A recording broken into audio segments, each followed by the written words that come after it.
Hello and welcome to all my Flosstube neighbors. I am Chris and this is Xrossstitch, and it is Tuesday, January the 11th, 2022, and this is my 34th Flosstube video. I'm so happy that you took time out of your day to spend with me today. If you're a new viewer, welcome to my channel. This is a channel primarily about cross-stitching, but well, there's a lot more than just cross-stitching. And if you are a returning viewer, you know that there's a lot more than just cross-stitching here. And I'm so happy to have you back. My returning viewers are my neighbors. They are my friends. They are the people who make up this neighborhood here at Xrossstitch. And I'm so glad to have all of you with me. If you haven't rung the bell or liked the video or subscribed, I hope that you will do that. We're on the verge of a big milestone subscriber count, and that's all I'm going to say about that. But all those options are there for you if you choose to take them. We always start the videos here at Xrossstitch by naming Handstanding Cat. Handstanding Cat is the top of Tiki, Tree of 1,000 Faces, which is no longer in the background, but we're still going with Handstanding Cat. There he is right there.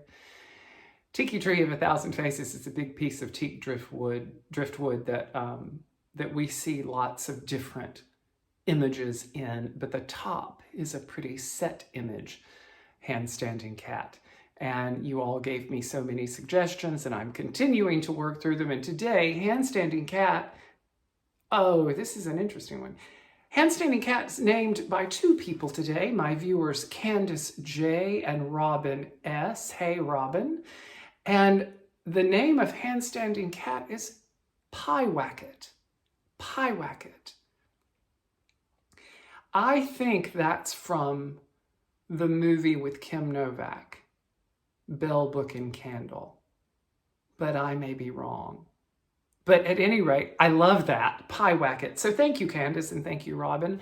Today, and for the rest of this week, Handstanding Cat will be named Pyewacket. And let me know if I got that movie reference right. I think I did, but I'm you know, lots of stuff rattling around in the brain here. And it falls out occasionally from time to time. So let me know. But thank you for the name. I love it. I have a very important piece of outstanding business. And one of my wonderful neighbors sent me a gorgeous photograph of a variegated holiday chart that you had done next to a beautiful sled that you are going to FFO that upon. That email came through, the picture was fine. I have zero idea who sent it to me. The email was not, the from was not, it didn't have a name. And you may have mentioned it to me in a direct message on Instagram. I don't think you mentioned it in a previous, at any rate, I'm confused. So if you are the neighbor that sent me the photograph of that gorgeous sled and the beautiful chart done in variegated floss, I want to show it and feature it on the Neighbor's Corner. I just don't know who you are. So please send me an email. My email is below, chriscrossstitch@gmail.com, and help me figure out that mystery, and we'll move forward with it. Just in general, for all of you to know, I love your emails. I love all of your direct messages on Instagram. I welcome them. I really, really do love them. I am human though. And sometimes I will see them and think, oh, I'm going to go write that person back. And in 5 minutes, whoop, gone. And I won't get back to it until a little bit later. Please, you know me, understand you are all important, and it would break my heart to think that I failed to get back to you. So I will do it. And if I don't, write me again, message me again, give me a little nudge, because I want that nudge. I want you to remind me of your communication, because I feel like my communication and interaction with you is part of the lifeblood of the channel. And I enjoy it so much. And I think it's what makes our channel special. So, so please do that. Last week, I announced the amazing total that we have managed to raise last year for Ted's Change Jar, the endeavor by which we were raising money for Dolly's Imagination Library, I announced a total of $4,777, which was absolutely remarkable. But in the week that has elapsed, I've been blown away. I had a matching viewer meaning this viewer was going to match my comment count donation. And this viewer not only matched it, but exceeded it by many times over. And I had the inspiration for all this, Sandy Ego Stitcher, whose initials are JM, the daughter of Ted, the person who told me the story that inspired this charitable drive. She made a direct contribution to Dolly's Imagination Library as well. So I have a new total to announce to you. We have raised, see, it happens every time, you know. We've now raised $6,077 for Dolly's Imagination Library. And that means that 243 children will receive books for a year. That's remarkable. $6,077. I'm going to say it again. I know I may sound like a broken record. Thank you from the bottom of my heart. This was, when I began this channel, I never expected the myriad of joy and the incredible amount of blessings that would come from so many different people and avenues and directions. I have every intention of continuing to not only do the channel, but to continuing to make it a channel of outreach and kindness and helpfulness. And I can only do it through your support and with your support. So thank you from the bottom of my heart. Thank you, Sandy Ego Stitcher. Thank you, JM. And thank you to my viewer who matched, and not only matched, but went above and beyond any expectation that I had. Every one of you has made this a resounding success. And I'm just so very grateful. So thank you. I always want to briefly mention before we begin the How Does Your Garden Grow Sal. This is a stitch along that I'm doing that will begin on January 21st. It's coming up in about a week's time, a little over a week. And it's with the wonderful folks at Caterpillar Cross Stitch in the United Kingdom. This is a kit that you can receive through their website.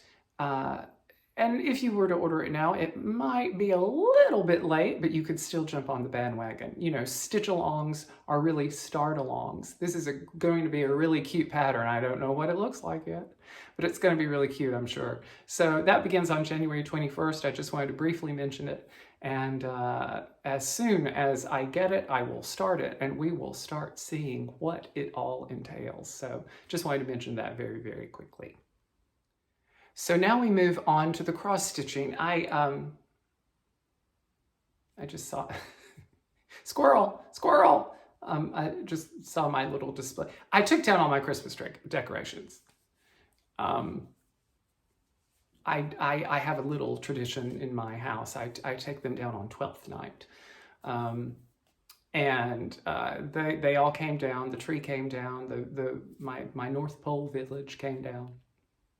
But it's still winter. It's still the wintry season. I know that a lot of you are having a lot of winter weather. It's beautiful here in Southern California today. We're having cool nights and mornings, and about this time of the day, I could almost take this sweater off right now. But I still wanted it to be fun back there, you know? So this is not Christmassy, this is wintry, don't you think? I mean, there's a tree, but it's not, you know, it's winter. It's winter.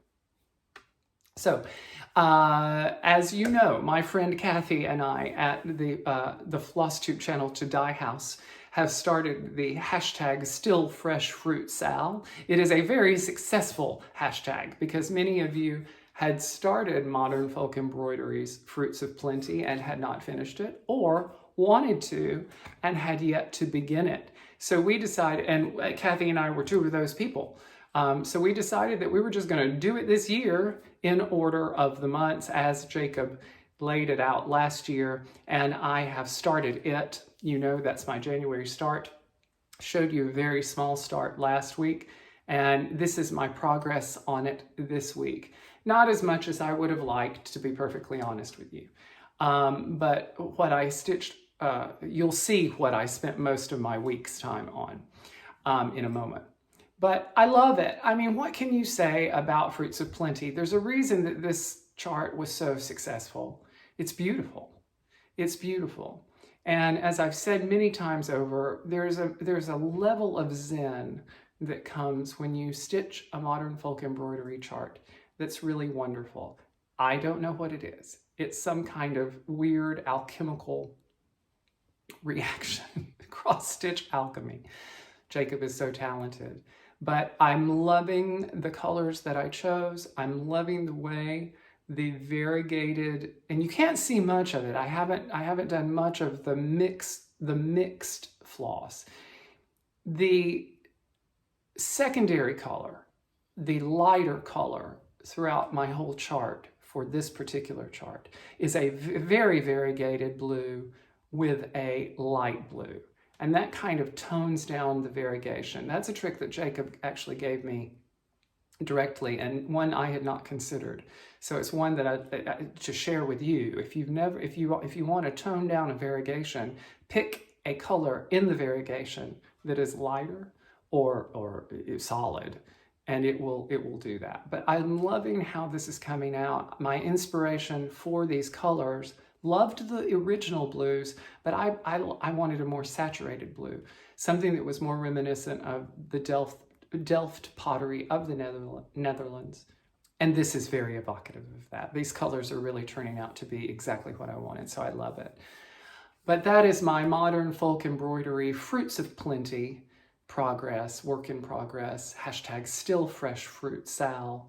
And if you're doing it and haven't jumped on the bandwagon, join the hashtag so we can see each other. So many beautiful things. Kathy at To Die House is doing a great color combination of greens, silvery greens and silvery grays. It's really beautiful, but I'm loving it. So thank you, Jacob, and thank all of you who are joining the hashtag. If you watch my channel frequently, you will know that this is the first year that I am participating in WhipGo. WhipGo is the brainchild of Jessie at Jessie Marie Does Stuff, and it's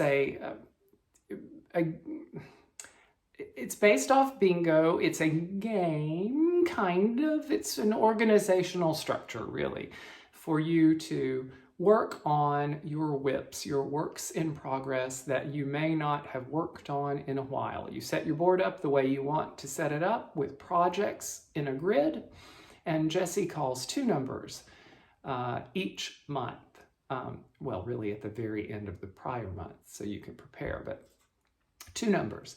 This month they were, if I'm not mistaken, they were 2 and 19. And my number 2 square was my Schooler Santa, which I finished by the first of the year. I finished it before January started. So that one went green on my WhipGo board. The other block that was called for me was Miss Cherry Blossom, my first Mirabilia. And 7 days worth of time on it. This is, as I mentioned, this is my first Mirabilia. My friend Vanessa also is about to start her first Mirabilia, and we have a little hashtag together called hashtag First Mirabilia Sal, if you want to show people your work on your Mirabilias, if you have just started doing one and never have done one before.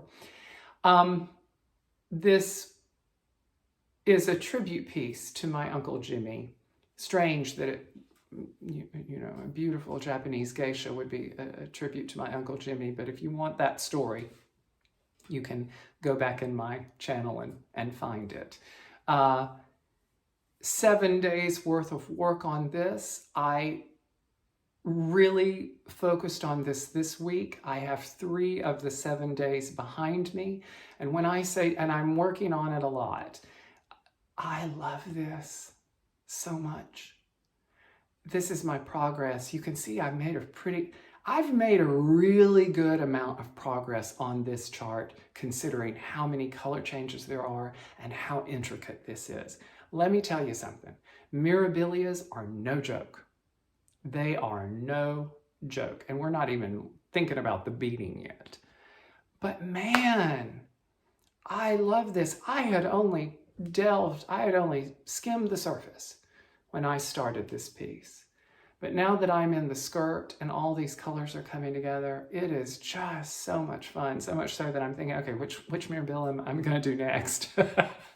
Which one am I going to do next? I love it. But I've knocked out 3 of the 7 days for this.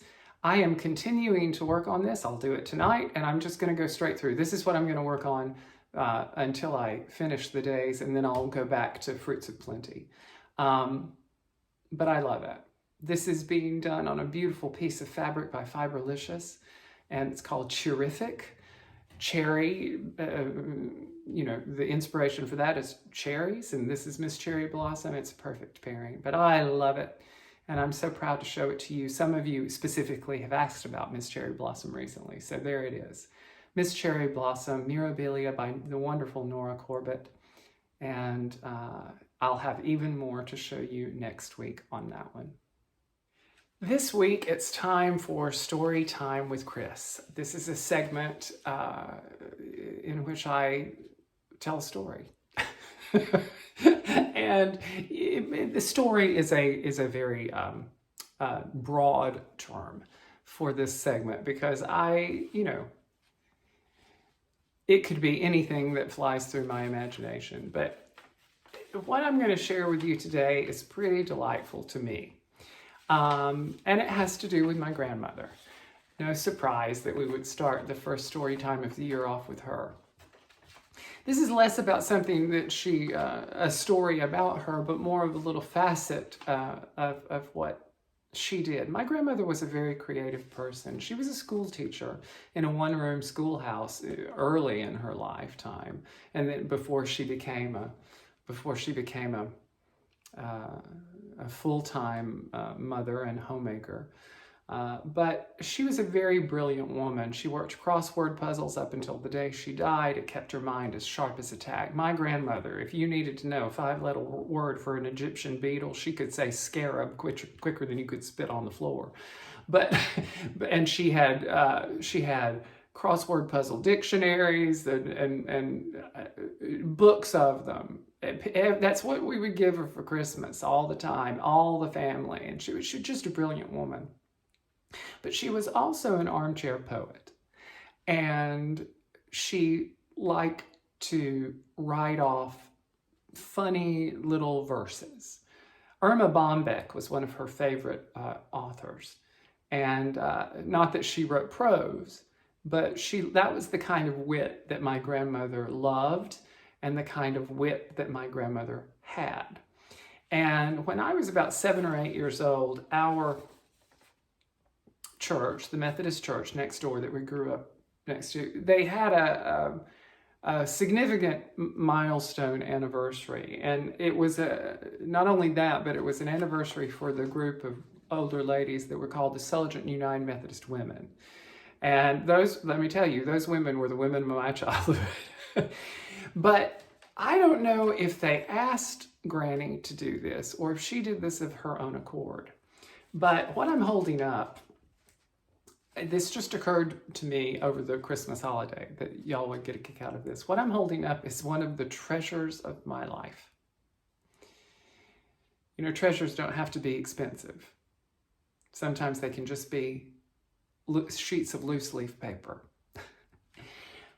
that have browned with age. I don't know if you can see this, but these are old sheets. These are from the 70s, but I keep them very carefully stored. And this is her original fold, by the way, But what makes this a treasure for me among the content, I mean, in addition to the content, is the fact that this is all in her original handwriting, which, you know, is like having a piece of her still here with me.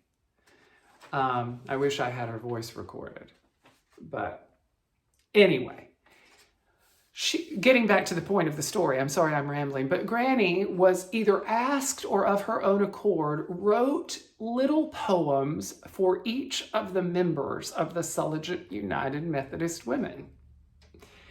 And they read them at one of their meetings around this anniversary to great success. My grandmother was a bit of a recluse. She was agoraphobic. She didn't leave the house much. She went to the grocery store and she did her business in town, but she didn't like big meetings. She didn't really go to church, but she was right next to, I mean, she was a part of the church, but she wasn't there. Anyway, she wasn't there at the meeting, but she loved doing this and she loved all the hullabaloo that the ladies made over it. But some of these are written about ladies that I've spoken to you about. Miss Mary Will Hollis, Miss Christine Wise, the hairdresser that I proclaimed that her purse and her shoes didn't match when I was 3 years old. And I thought I'd share a few of these with you today, just so that you could get a giggle, to give you an insight as to what my grandmother's wit was like and to share with you some of her poems. I'm not going to read all these today. I'm going to save these and parse them out over the year because they're so good. And some of these ladies, you don't even know who they are yet. And Granny didn't have the best concept of meter, meaning ba-dum, ba-dum, ba-dum, ba-dum. You know, not everything is syllabic. But she gets there eventually. But I'm going to start off with Miss Mary Will. Now, Mary Will is a regular globe trotter. The weather is no factor, can be colder or hotter. She's willing to work if you just ask her. Finding her is the problem. She could be in Alaska. Miss Mary Will did travel a lot. She traveled a great amount, but I just think that's funny. Ola, my Aunt Ola. Big time member of the United Methodist Women. And this is, you know, I told you that Ola was tough. She was no nonsense. She was and remember, this is her sister-in-law writing this about her. Now, Ola is an artist, a perfectionist and flower arranger. That's true. My Aunt Ola had a florist for many, many years, and she painted and she did all kinds of things. I'm interrupting the poem. I'm going to go back to it. I'm going to read that again. Now, Ola is an artist, a perfectionist, and a flower arranger. I'm speaking with my grandmother's voice now. I interrupted it again. I'm going to start over. That's awful. That's like playing a piece of music and then just, you know, sneezing in the middle of it. Now, Ola is an artist, a perfectionist, and a flower arranger. It has to be perfect for a visitor or stranger. If one little petal is out of place, you can tell she's displeased by the frown on her face. It's my Aunt Ola. That is my Aunt Ola. Bless her. I think there's one more that I wanted to share with you. Oh, Christine Wise. Where's Christine Wise? So Christine Wise was the hairdresser in town, and she's the, you know, lady that I crawled up and, okay. Christine Wise is a beauty operator. Operator? Granny, why would you say she's a beauty operator? Oh, because you're going to rhyme it with something. Christine Wise is a beauty operator, cooks blueberry pies, and bakes a potato. I didn't say it was Poe. It's my granny. She's adorable. Christine Wise is a beauty operator, cooks blueberry pies, and bakes a potato. If you come to church with a hair out of place, she'll fix it quite nicely and powder your face. Those three is enough for today, but I had to share this with you. These smell like the family Bible that we keep them in, that I keep them in. Treasures in your life need not be expensive. They're not based on monetary value. They're based on the value of your heart. And this is one of the greatest treasures I have. I remember her writing these. I was a little boy, but I remember her writing these, sitting on the edge of the sofa with those pointy glasses from the 50s that she kept as long as she was alive. And I remember her giggling and smiling as she wrote these. This brought her immense joy. And it brings me immense joy to read them, to share them with you, to read them and think about the women about which they were written. This is how our loved ones live on in our life. And I just thought that this would be just a kick. And I hope you enjoyed them. I really, really do, because I sure did. I received a lovely package of happy mail, and I'd like to thank my viewer, Joan M., for sending me some charts that she has destashed. I will be using those for future giveaways. But Joan, thank you so very much. All of you who send me things for giveaways, it's very much appreciated, and I am so in favor of recycling and putting them back out into circulation. So I thank you so much for that, and keep those coming. You know, I will gladly take them. If I run out of room, I'll let you know. Stop for the moment, but so far we haven't run out of room yet. So thank you so much for that. I also have a huge thank you to the wonderful Wendy. Wendy is the viewer, the neighbor, who created the most incredible Christmas tree full of cross-stitch ornaments. She was actually the very first neighbor featured in the Neighbor's Corner.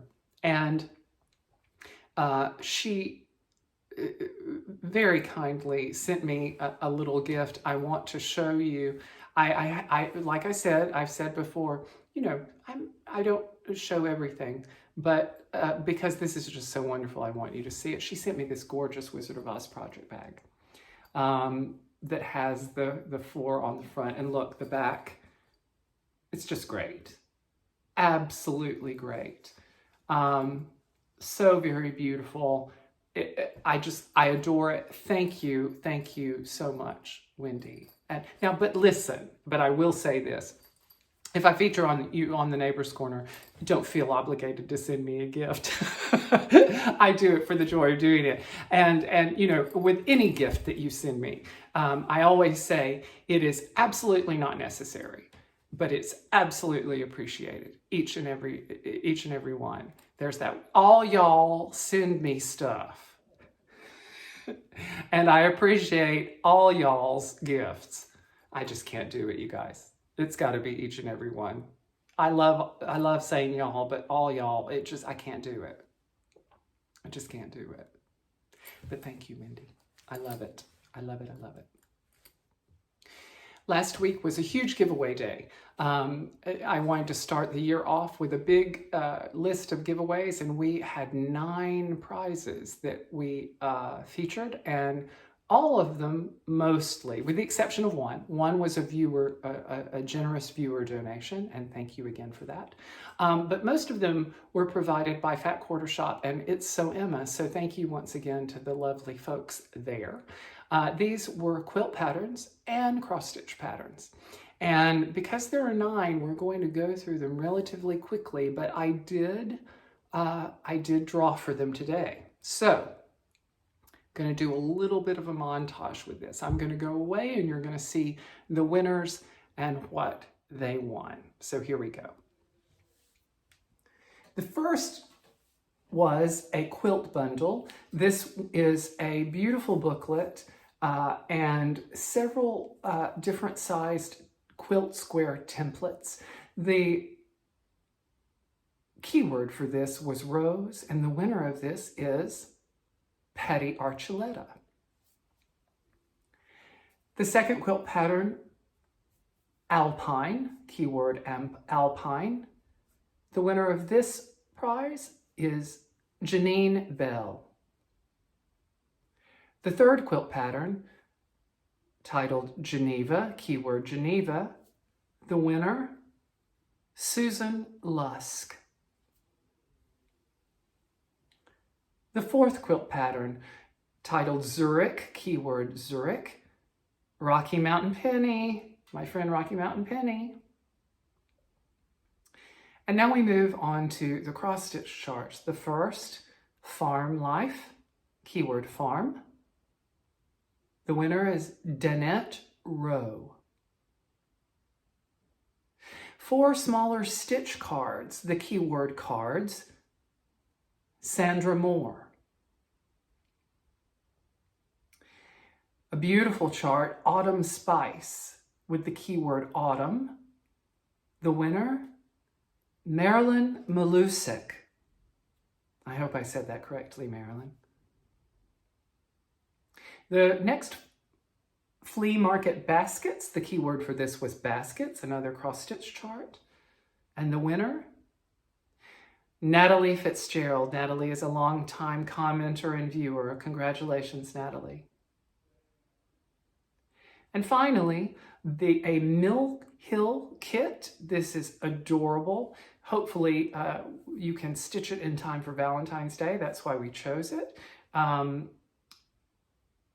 keyword for this was Scarlet, and the winner, Dawn Biederman.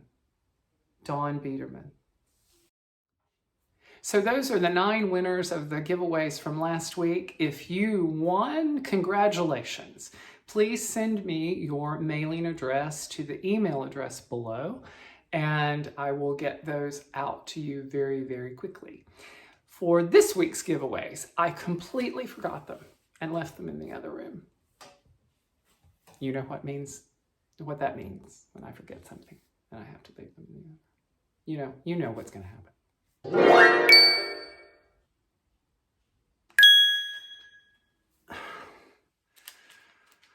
Sorry about that. Now, I know what you're thinking. You're thinking he just says that he left them in the other room so that he can do that trick. No, I really don't. I really did forget them. But let's move right along. I have 3 giveaways this week, and generally when people send me things for giveaways, I usually like to turn right around and use some of those destashed items for a giveaway. So this week's giveaways are courtesy of Joan, who I just mentioned a few moments ago. So thank you once again, Joan. These are all chosen in hopes that you can use them for next month and Valentine's Day if you so choose. And these are wonderful giveaways. I have 3 kits to show you. 2 of them are card kits, and 1 is a small that you could frame up for somebody. But let's show the card kits first. So the first one is this adorable little cookie bear. Says love, I love you, I heart you, etc. This is a card, and we're going to use the keyword bear, B-E-A-R, bear, for that kit. That'll make a great Valentine's gift for somebody. The second card, it says on the package that it could be for Mother's Day. I don't know if if it says Mother's Day specifically inside, but if it doesn't, it could also be used for Valentine's Day, or you can just hold on to it till Mother's Day. It's got a cute little bunny on it, and the keyword for this one is going to be bunny, B-U-N-N-Y, bunny. And the third kit is a complete kit. It comes with floss, the needle, the whole 9 yards. All you need is love. Love is all you need. It's a monochrome, but it's very, very cute. And you could totally work that up quickly and give it to someone for Valentine's Day, or change it around if you wanted to. But the key word for this is going to be my favorite word in the world, love. L-O-V-E, love. So those are the 3 kits, all courtesy of our dear neighbor Joan. Thank you again. And I will draw for those next week before I film. As with all giveaways, please be 18 years of age or older so that I can ask you for your address.